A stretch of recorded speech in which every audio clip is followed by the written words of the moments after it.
This is the Yorkshire Voice Newscast, brought to you by Leeds Trinity University. Welcome to our Yorkshire Voice Newscast. I'm your host, Sarah Dewars, bringing you the top stories from across West Yorkshire. Coming up on today's show, we spoke with former IBF featherweight champion Josh Warrington about the growing love of boxing in Yorkshire. Former Olympic swimming champion Rebecca Adlington told us about the effects of the pandemic on child development and whether Yorkshire can continue its golden record at the Tokyo Olympics. And to some, it's better than Christmas. Today we celebrate the 10th Ed Balls Day. But first, the fire on Marsden Moor has finally been put out after being ablaze for 2 days. According to the West Yorkshire Fire and Rescue Service, yesterday the fire had a front of nearly 2 miles, with an area of 2 square miles being affected by the flames. Robbie Carnegie, Senior Communications Officer for the Marsden Moors, spoke about the dangers of the moorland fire to wildlife in the area. The height of the fire season tends to be around this time, around springtime. But it's also the time of year when birds are nesting on the ground. So you get quite threatened species such as curlew, golden plover, lapwing. They all nest on the ground. So if a fire breaks out, then the nests will obviously be destroyed, or at least the adult birds will have to fly away and be lost. Leading on from yesterday's newscast, we spoke to former IBF featherweight champion Josh Warrington. We wanted to get his thoughts on the Battle of the Joshes, Leeds Council's knockout blow for him to have his rematch take place at Headingley, and his thoughts on the increasing popularity of boxing here in Yorkshire. If it's for charity and it was going to raise a bit of money and put a smile on a few people's faces, then I'd be all for it. Defence might be good. Obviously, movement and then the attacking strategy would be half decent as well. But with that being said, any size and any weight could be in this competition. So that might be a little bit different. Exactly, because unlike in the boxing ring where it's one-on-one, it's you versus who knows how many others. Of course, yeah. And I would like to maybe think that with myself being in there, I might get ganged up on, so that could potentially happen, which could be 5, 6, 7 on 1. Yeah. But listen, I'd get involved. Why not? Yeah, great. Now on to boxing, basically the main topic of this interview. How are you feeling for the upcoming rematch against Maurizio Lara, and are there any more details about it that you can give us at the current stage? So this moment in time, we're just waiting to see whether it can go ahead or not, or Headingley. We've just liaising alongside the Leeds City Council. So we're hopeful that we can be granted the licence for the show to go ahead. Once that's successful, I'm sure Eddie and Matchroom will be ready to get it announced, and we're looking at early September time. So that's the plan. Like I say, as soon as we get a licence granted, then we'll be looking to go ahead with it. Okay, great. And are you actually looking forward to fighting in front of spectators when they're actually allowed back into sporting events such as this? Yeah, most definitely. I mean, that's what I've prepared myself and trained myself for many years to do so. You want to be fighting in front of people and entertain. And when I first came through, fighting in front of a crowd, it used to be quite nerve-wracking. Mm-hmm. But it takes a long while to get used to that. But I'm at a stage where I am used to that, and leaving my change rooms, I'd be relaxed. But as soon as I see the faces of the crowd and I see people, it'd be time to get switched on and go to work. And I certainly missed not having them people there last time out. So I'd love to be fighting again in front of a big crowd and hearing the atmosphere. Yeah, I can see that. And with British boxing looking fairly healthy at the moment, there's big talk about Tyson Fury and Anthony Joshua. My question to you is, how do you see that fight going? Like, have you got any predictions, or is there a certain way that you can see this fight sort of going, really? I've changed my opinion a few times. I can see arguments for both sides. I know that's no good sitting on the fence, but AJ's got the power. I think he's definitely a stronger puncher out of the two. But with that being said, there's not many fighters like Tyson Fury. 6'7" or 8", whatever tall he is. There's no heavyweight who can move like he can. So it's difficult to pin him down and land a clean shot. Obviously, the heavyweights are not the fastest of punchers. I mean, AJ's he's got the speed, but I don't think he'd have come up against anyone like Tyson Fury. And we've seen how we frustrated and then capitalised on like a Deontay Wilder, in the rematch. So it's hard to bet against Tyson Fury, but with the punch power of AJ, you can never say never. That's why it's so difficult to pick a winner. Yeah, that's understandable. And seeing as we're covering boxers from West Yorkshire like yourself, how do you feel about Darren Tetley, who is from Bradford? How do you feel he's developing in his career so far? Yeah, Darren's doing all right. I think he's up until his last recent couple of fights, he had a bit of momentum behind his stride, and he'd be looking to get himself onto title level. Boxing in West Yorkshire has become very, very healthy, and over the last few years, and it's very positive to see. Darren had a very good amateur career, and I remember watching him, like I say, different shows.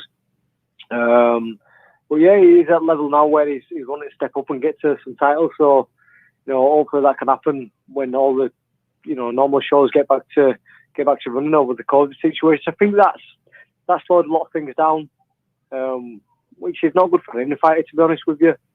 But I'm sure once the boxing get back to a regular outgoing, he'll be onto it. Yeah, because I think what you said there is quite a valid point. The audience is basically like the sort of third man in the ring, really, because they give you the energy, the drive, and they just build you up a lot when it comes into the fight, doesn't it? Yeah, most definitely. Listen, there is some fighters who would rather fight behind closed doors without a crowd there because maybe the nerves get to them. Yeah, and it's different when you're fighting in front of a big audience. Some fighters can be absolute world beaters in the gym, but then when it comes to fighting out, they can't prevail and they can't shine because their nerves get to them. But there is also a lot of fighters who relish fighting in front of a big crowd and soak up that atmosphere, and I'm certainly one of them, and I think Darren is too. And like I say, it's different when you're used to fighting in front of a big crowd and then all of a sudden they're not there, because you get used to the crowd and you get used to them hyping you up. So yeah, it's certainly for me, and I think for Darren as well. The crowd does help spurs on fight night. Yeah, and how do you feel about these people who actually go into boxing when they have very little, basically none to very little boxing experience, such as like YouTubers like Jake Paul and the rest of them? Like, because obviously being quite invested in the sport, and you see events like this taking place, I'm just wondering how you feel about how you feel about them. It's a difficult situation because a lot of fighters from over here turn pro without much experience. With that being said, the border control over here, they normally come to a gym and they would assess a fighter. They would assess a fighter before granting a license. If a boxer's got a bit of an amateur experience, then that always helps. But these guys are just getting into it like really, really raw, and they're fighting for titles. Now, I don't mind them getting into boxing and maybe even fighting in front of a big crowd and getting big money, because they're bringing an audience, and they're maybe bringing some non-boxing fans to the sport. But what I do get upset with is all the phony titles won't get made. You know, if you're going to put a title on the line, then call it an exhibition. Yeah. But don't start calling it an actual world title or an actual title of any note, because it's disrespectful for all them fighters who are out there who, you know, maybe don't get to the level of fight for the title, but they sacrifice a lot of time and effort.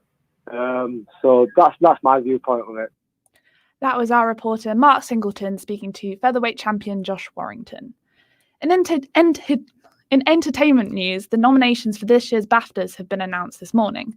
With many people relying on entertainment during what has been a crazy year, the nominated individuals and companies have entertained the public when we have needed it most.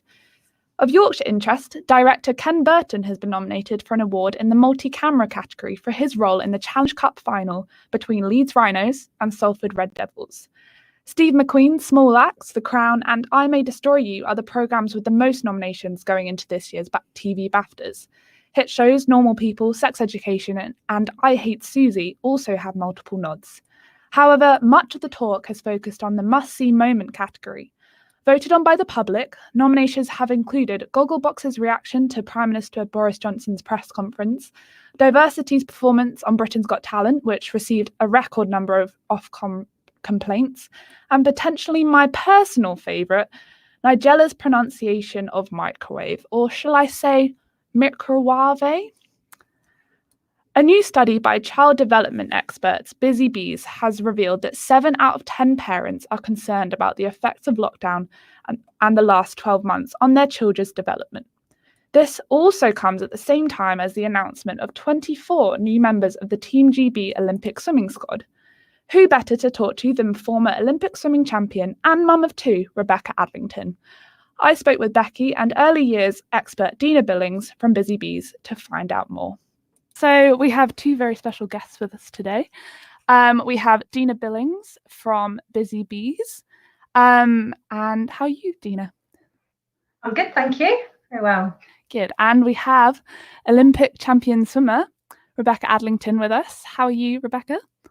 I'm very well. How are you? Yeah, good, thanks. Very excited to talk to you both. So we're here to talk about the recent Busy Bees study that was released about child development, how that's been impacted by COVID. So just starting off, Dina, would you be able to tell us a little bit more about it? Yeah, we did a study with 1,000 parents, and we found that 65% of those felt that their child was struggling with, during the pandemic with social interaction. Obviously, they're not mixing with other children, and they were staying at home. So, there's lots of concerns around them not being confident and losing that independence. So we wanted to sort of get a feel for what was going on out there, and this study has given us quite an insight. Do you think that's been sort of during the whole pandemic itself, or has that sort of been impacted? We've seen a difference with children that have attended nursery. So it's just that mix. Some parents didn't want to send their children to nursery, and I think they're the ones that have felt that perhaps they haven't had the experiences that other children have had. They've had lots of time with their parents, which is fantastic, but obviously it's important for that social interaction with their peers to support their independence and their confidence. And, I think that's the little bit that they've missed out on. What do you think can be done to help parents who are concerned about this? I know that Busy Bees have a help service. Yeah, we've made a free download, which you can find on busybees.com/social butterflies, and this is a guide to support parents with lots of tips, and there's activities on how to be calm, and talks about behaviour and things like separation anxiety. So there's lots of support out there. And obviously, if parents are really concerned, then they should be speaking to their health visitor, or speaking to friends and family and get some tips. Everyone's been through it, so it's just getting some help. And Rebecca, I understand that you had a baby boy very recently. Is that? Yeah. Yeah. How's he doing? Yeah, no, he's good. He's 7 weeks old, so he's doing really well, and just kind of just into life with 2 kids now, which is amazing. Amazing. How have your sort of expectations of these early months changed because of the pandemic compared to your previous experience? Yeah, it's been one of those that has definitely been a different time. Obviously, everything's over the phone, and it's just been kind of a different pregnancy. And obviously, when we went into lockdown at Christmas, and my daughter was off school as well for that time, so kind of juggling being heavily pregnant and then giving birth while my daughter's obviously with us, not in school as well, and obviously trying to keep her busy and entertained and everything. But it was nice. Obviously, she got a bit of time with him as well before going back to school when the schools restarted. But definitely been good for her to kind of go back, like Dina was saying, with her peers and kind of interacting with kids her own age, because for pretty much the best part of a year she's just had adult company, and I just think she's so over adult company. She's like, I just want to play. Oh, bless her. How important are sort of people like Busy Bees or this sort of study in recognizing this impact and helping you as a mum deal with it? Massively important. I think it's one of those that for adults we've struggled during this time. I think that's fair to say, let alone kids. And the thing is, kids are so adaptable and absolutely fantastic with everything, but at the same time there's going to be kind of things that you're not going to spot. I think as parents, you're so busy trying to kind of fill the day with activities.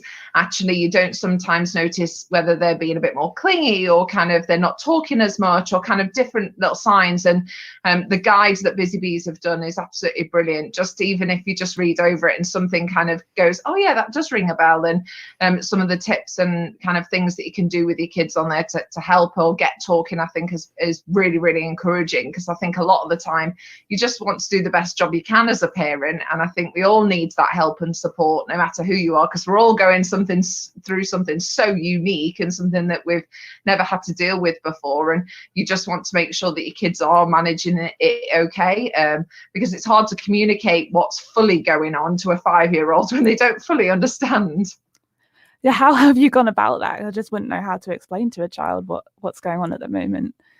I know. I think at the start, to be fair, first lockdown, I think there was so many informative kind of videos and kind of things out there for kids. I kept seeing all that one with the germs and the pepper in the water where you put your hand in and all the pepper goes like that, and just kind of things that kids can relate to. My daughter now knows she's got to wash her hands, and we wear a mask when we go out and things like that. So she is very, very good at it, but you just can't explain the full extent. She doesn't understand why she can't see her friends, why she can't go to school, and now she can go to school, but we still can't go over and see people at their houses. It's really confusing, and I think you've just kind of got to take it in your stride. And I've tried, like the Busy Bee guide explains, to just stay calm, to not show anything. I've got kind of anxiety in any form of way. I stay really calm when I'm talking to her about it, as I think that's really important, because she will pick up on things. Definitely, kids are just amazing what kids pick up on. So I think I've tried to do as much as possible. Obviously, I'm not perfect in any shape or form, but just trying to kind of be as open, communicate as much as possible, and stay really calm when I do that as well. Yeah, definitely. Dina, as we sort of come out of lockdown, hopefully, what kind of are you worried that children are then, if they're coming back into these environments, is there going to need to be more support as they come back into school, back into peer environments, and what sort of support is needed for that? Yeah, I think, children are really resilient, and, every child's different. So they've all experienced different things during lockdown as well. So, it's important that as parent, we're communicating if they are, coming back to nursery, where there's lots of support in place. We have children that might potentially suffer from separation anxiety because they're not used to being left with somebody else. So it's things like, building the time, or again, what Rebecca said about, not sort of putting your own feelings and anxieties onto your children, and just trying to talk to them and explain to them, things like, you are going to come back if you're leaving your child for a period of time. Don't sneak out and because they'll be looking around for you and realize you're gone, and that will upset them. It's just trying to explain to them as much as possible, what's happening. And like I said, if you have got concerns, then speak to the nursery, speak to family members, or or do speak to your health visitor or GP if you do feel that they are suffering over and above what you would, what normal child would. But yeah, I think, children are resilient, and I think we'll come out of this, and it'll be a positive thing once they start mixing again. Yeah, the key is communication with everyone. Yeah. I feel like that's adults too. Yeah, definitely. Rebecca, we do have to just ask you a bit about Team GB swimming, as a bit more of the squad was announced yesterday. We did just want to ask you a couple of questions about that. How do you think the squad's shaping up? I know Ben Proud and Kathleen Dawson were announced yesterday. Do we have more Team GB swimming success on the cards if Tokyo goes ahead? Yeah, definitely. With the British trials just recently happening in London, it was amazing to watch. I kind of didn't know what to expect, to be honest, and I was blown away by the races. So many quick times, so many times that could easily medal at the games. I don't want to kind of put pressure on them, but certainly from what I kind of saw, we'd definitely be looking at more and more medals. Obviously, you've got Adam Peaty, which is the star of the show, which is kind of like absolutely incredible, but it was amazing to see so much more depth and so many more amazing performances. And obviously another 24 people made up the team of the 4 that were already pre-selected. So it's looking a really, really strong team, and I'm super excited about our relays as well, because we're normally, as a nation, it's normally America, kind of Australia, and kind of we're always there, but our relays are really, really looking strong now. So I think we're going to see hopefully a lot of medals. Yeah, definitely. And sort of calling from Yorkshire, we're particularly excited about another Yorkshire brothers, Max and Joe Litchfield. And sort of what will they be doing to prepare for? I feel like the region will put a bit of pressure on because we've had so much success with Yorkshire brothers, but what will they be doing between now and hopefully the summer to prepare for pressure and the games? They'll keep doing what they've been doing, because they both swam absolutely amazing. Joe was kind of seriously impressive. Joe's kind of really come through. Obviously Max on the 400 medley is really, really strong. I think he'll just be wanting to better his performances that they all swam last week, but Joe has got quite a few races and relays and things like that, and what an amazing opportunity for them both as brothers to be side by side. And they just, now it's just about getting back in, training really hard. Obviously they don't know what to expect with Japan and the Olympics yet, but they'll just kind of be doing everything they can, everything in their control and their power to give themselves the best opportunity come the summer. Great. I really hope it goes ahead. So fingers crossed, second time lucky. And so to tie the whole conversation up, really, I remember I was 10 in 2008, and I remember watching you win your gold medals. And I'm in Leeds right now, and you can walk around Leeds and be inspired by the Brownlee brothers and Nicola Adams. How, if the games doesn't go ahead for a second year, how do you think this will affect inspiring a new generation of athletes in the children who will hopefully be watching at home like I was? I didn't become a swimmer, but I wanted to. But it didn't happen. We made me feel very old, I'm not going to lie. But yeah, it was a long time ago. But yeah, I think you're right. Most places now up and down the country, no matter where you're from, you've got so many inspirational sports people in that city. And that's what's absolutely incredible. The depth of Team GB now is just amazing. And obviously every single person, whether you're the athletes, your family, friends, whether you're a fan, want this summer to happen. But obviously it's got to be done safely and in the right way. And I think the thing is, it's going to be devastating, but fingers crossed, it's looking hopeful. It kind of, we're getting there, and obviously we've still got stuff to look forward to in the coming years as well. Birmingham Commonwealth Games next year will be absolutely fantastic to have something back on home soil. So I think there is still things in the future that can be really inspirational, and it's been amazing to see live sport come back. So even though there won't be the spectators and they won't be able to have their family and friends out in Tokyo with them, hopefully it can happen and they can still get those medals and achieve the things they want to this summer. Great. Oh, that's given me a bit more hope, because I saw the news of the weekend. I was like, no. Well, fingers crossed. Yeah, fingers crossed. The public often remember politicians for scandals and sleaze, but former Morley MP Ed Balls is remembered for an entirely different reason. I'm sure a lot of us searching ourselves on Twitter to see what people are saying about us, but which is exactly what Ed Balls did 10 years ago today, except he didn't. Instead, he accidentally tweeted his name. What began as a simple mistake quickly became a worldwide meme, earning Ed Balls international recognition. While some jokes and memes on social media fade away, this is one meme that will just never die. We've asked you on Twitter to just let us know how you're celebrating this wonderful occasion, so keep those coming on. And finally, we have some time for an update on the weather.